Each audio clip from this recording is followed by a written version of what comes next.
Hello everyone, आप सबका स्वागत है लाइफ साइंस कैफ़े में। आप देख रहे हो 7th चैप्टर ईवीएस का और 3rd क्लास की ईवीएस हम कर रहे हैं। 7th चैप्टर का नाम है बिन बोले बात। बिन बोले बात कैसी होती है, चलिए समझते हैं। चुप तुम रहो, चुप हम रहें, चलो एक खेल खेलें। इस खेल में सबको बिना बोले अपनी बात दूसरों तक पहुंचानी है। सभी बच्चे 7-7 के गुटों में बंट जाओ, ठीक है। इस खेल में तुम्हारी टीचर सभी गुटों को एक एक कागज़ की पर्ची देगी। हर पर्ची में कुछ लिखा होगा। सभी अपने अपने गुट में पर्ची पढ़ेंगे। सभी गुटों को अपनी पर्ची के अनुसार मूक नाटक तैयार करना है। इस बात का ध्यान रखना है कि बिना बोले ही सभी को अपनी बात दूसरे तक पहुंचानी है। तुम्हें अपने शरीर के अलग अलग अंगों से ही अपनी बात कहनी है, जैसे आँखों से, चेहरे के हाव भाव से, हाथों के इशारों से, ठीक है। तो इस तरीके से अपनी बात पहुंचानी है। जब सबका नाटक तैयार हो जाए तब सभी करके आए और सबके सामने अपना मूक नाटक करें। सभी देखने वाले को यह बूझना होगा कि नाटक में क्या हो रहा है, कैसा लगा यह खेल, ठीक है। क्या बिना बोले नाटक करने में मुश्किल आई? अगले पृष्ठ में पर दिए गए चित्रों को देखो और चित्रों में बच्चे इशारे से बातें कर रहे हैं। क्या तुमने कभी किसी को इशारों से बातें करते देखा है? लोगों को इशारों में बात करने की ज़रूरत कब पड़ती है? ये बहुत ज़रूरी है। कब करते हैं इशारों में बातें? जिन घटनाओं को बच्चे समझ पाएँ, जिन्हें वे स्वयं को जोड़ पाएँ, जिनसे उनको चुनें ताकि बच्चे उन्हें प्रभावी ढंग से नाटक के रूप में प्रस्तुत कर पाएँ, ठीक है। ये टीचर के लिए है कि बच्चों को इस तरह से बताना चाहिए। हम में से ज़्यादातर लोग बोल और सुन सकते हैं। हम लोग तो बोल सकते हैं, सुन भी सकते हैं, पर कुछ ऐसे लोग भी हैं जो बोल और सुन नहीं सकते। ऐसे लोग दूसरों को अपनी बातें इशारों से समझाते हैं। दूसरों की बातें वे उनके होठों को देखकर समझने की कोशिश करते हैं, ठीक है, ताकि उनको पता चल जाए वो क्या शब्द बोल रहे हैं। हम सब भी तो सब कुछ नहीं कर पाते। इसमें हम में से कोई गाता है, कोई कविता अच्छी लिखता है, कुछ बच्चे झट से पेड़ पर चढ़ जाते हैं तो कुछ बहुत तेज दौड़ते हैं, कोई चित्र अच्छे बनाता है तो कोई सुर में गा पाती है। हम सब अपनी अपनी तरह से खास हैं। इसलिए स्कूल इसलिए तो है कि सभी को एक दूसरे से कुछ न कुछ सीखने का मौका मिले। अगर क्वेश्चन ये आ जाए किसी टेट एग्ज़ाम में कि स्कूल किस लिए होता है, तो आपको ये बताना है कि स्कूल इसलिए होता है कि हम एक दूसरे से कुछ सीख सकें। सबकी तरह जो बच्चे बोल सुन नहीं सकते वे भी स्कूल जाकर पढ़ते लिखते हैं। इन बच्चों को स्कूल में इशारे से बात करने की भाषा सिखाई जाती है। आओ अब एक बच्ची के बारे में पढ़ें जो सुन नहीं सकती। वह बच्ची फिर भी कितना कुछ कर पाती है। मेरी बहन सुन नहीं सकती। ये एक कहानी की तरह दिया हुआ है। मेरी एक बहन है, मेरी बहन सुन नहीं सकती। मेरी बहन अनूठी है। बहुत कम लोगों की बहनें ही मेरी बहन की तरह होंगी। मेरी बहन पियानो बजा सकती है। वो पियानो के सुरों को महसूस कर सकती है। वो इन उंगलियों से छूकर पता कर लेती है कि रेडियो चल रहा है या वो बंद है। कूदने, उछलने और कलाबाजियाँ लगाने में उसे बड़ा आनंद आता है। मेरी बहन अब मेरे ही स्कूल में जाने लगी है।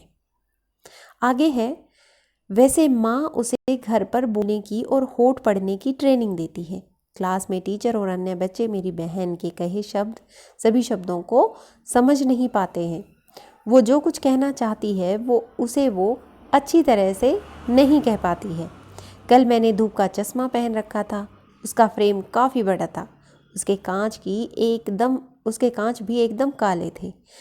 जब मैं बोल रही थी तो मेरी बहन ने मुझसे चश्मा उतारने को कहा। मेरी भूरी आंखें उसकी भूरी आंखों से ना जाने क्या क्या कहती हैं। जीन वाइट्स पीटरसन की कविता के कुछ अंश यहाँ पे हैं। ये किसने लिखी थी कविता? जीन वाइटहाउस पीटरसन ने, ठीक है। ये ज़रूरी नहीं है लेखक का नाम आपको याद करना, इसमें किसने कविता लिखी है, पोइट का नाम ज़रूरी नहीं है। इस पाठ से चर्चा हो सकती है कि हम सब में अलग अलग तरह की क्षमताएं होती हैं। बच्चों के अपने अनुभवों को शामिल करते हुए इस विषय पर संवेदनशीलता बढ़ाई जा सकती है। ठीक है। फिर है, हम अपनी आँखों से बहुत कुछ कहते हैं। छोटे बच्चे तो बोलना सीखने से पहले ही कितना कुछ कहते हैं। चेहरे से, हाथों से वे कितना कुछ समझाते हैं। तो हमारा चेहरा क्या है, आईने की तरह काम करता है। कैसे? जैसे इस बच्चे के चेहरे से लग रहा है कि ये खुश है, इसके चेहरे से लग रहा है कि ये बहुत दुखी है, उदास है, इसे कोई परेशानी है। तो चेहरा है ना हमारा आईने के जैसा। अपने आसपास के छोटे बच्चों को देखो। छोटे बच्चे कितने, 6 से 8 महीने के, वे अपनी बात बिना बोले कहते हैं। तुम सोच रहे होगे कि ये कैसे चेहरे हैं, ना इसमें आँखें हैं, ना नाक है, ना मुंह है। तो ये सब तो तुम्हें बनाने हैं, पर साथ में जो लिखा है उसे पढ़कर देखो। ये आफताब है, इसका खिलौना गिरकर टूट गया और वह दुखी है, तो उसका चेहरा कैसा होगा, दुखिया जैसा बनाना है। फिर है, यह जूली है, कल इसकी छोटी बहन पैदा हुई है, वह बहुत खुश है, तो खुशी वाला चेहरा बनाना है। फिर यह यामिनी की अम्मा है। आज यामिनी ने जब रसोई से अचार की शीशी निकाली, शीशी गिरकर टूट गई, तो अम्मा का चेहरा बनाओ। अम्मा गुस्सा होती है ना कि तुमने क्यों हाथ लगाया, तो गुस्से वाला चेहरा बनाना है। ये रेहाना है। रेहाना को कुत्तों से बहुत डर लगता है। वह खेल रही थी, अचानक उसके सामने कुत्ता आ गया। कैसा रहा होगा उसका रेहाना का चेहरा, ये आपने बताना है। फिर है, चेहरे को देखकर हमें पता चल जाता है कि कौन दुखी है, कौन खुश है, कौन गुस्से में है। तुम्हारे साथ कभी ऐसा हुआ है कि तुमने कोई शरारत की हो और माँ को तुम्हारा चेहरा देखकर ही समझ आ गया हो, है ना? बच्चों के चेहरे पढ़ लेती हैं माएँ तो। नाच से भी हम अपनी बात दूसरों तक पहुंचा सकते हैं। नाच में इशारों और चेहरे के हाव भाव का इस्तेमाल करते हैं और इन्हें क्या कहते हैं, मुद्राएं। अब क्वेश्चन ऐसे बन सकता है कि मुद्राएं कहाँ यूज़ होती हैं, ठीक है, मुद्राएं किसे कहते हैं? तो मतलब नाचते हुए जब हम हाथ के या चेहरे के भाव बदलते हैं या भाव दिखाते हैं, उन्हें मुद्राएं कहते हैं। हाथों का और चेहरे का दोनों का ही इन मुद्राओं में इस्तेमाल होता है। क्वेश्चन किसी भी तरह से आए, आपको पता होना चाहिए हाथों का और चेहरे का दोनों का हाव भाव यहाँ पे लिया गया है और इन्हीं को मुद्राएं कहते हैं उस डांस में।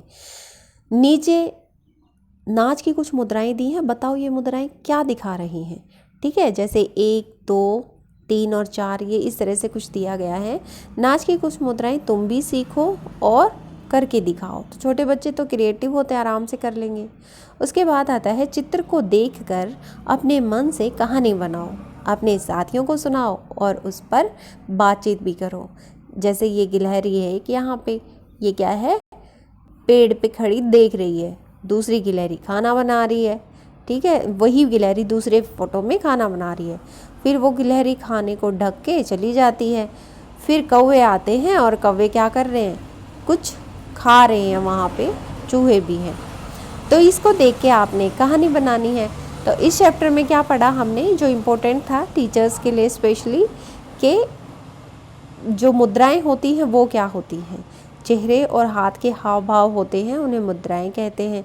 दूसरा, इसमें डीफ एंड डैम, जो सुन नहीं सकते, जो बिना बोले अपनी बात कहते हैं, इस तरह के बच्चों की भावनाओं को समझने के लिए क्या क्या तरीके हैं ये भी बताया गया है।